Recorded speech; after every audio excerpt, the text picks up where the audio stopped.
Today in Latin grammar we're going to talk about forming infinitives. And there are 6 types of infinitives in Latin. The first is the present active infinitive, and if you're in a beginning level of Latin, you've probably simply called this the infinitive. It ends in are, long ere, short ere, or ire. It is the second principal part of the verb, and we merely translate it as to verb.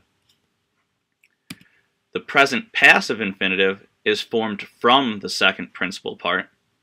For first, second, and fourth conjugation verbs, we merely drop off the e at the end and add a long I.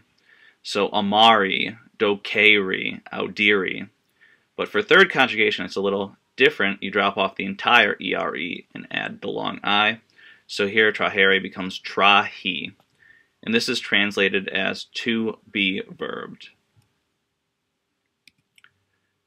The perfect active infinitive forms from the third principal part. All conjugations are the same this time. You drop off the I and you add isse. So amawisse, docawisse, traxisse, audiwisse. And it's translated as to have verbed.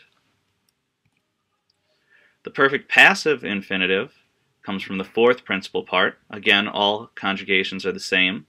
We take the fourth principal part and use the helping infinitive esse. So this is a 2-part verb.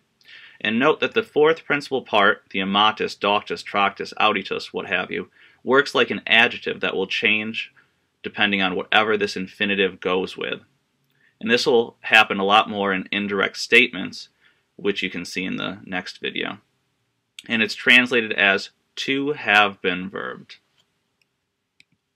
The future active infinitive, again, comes from that fourth principal part. Same for all conjugations.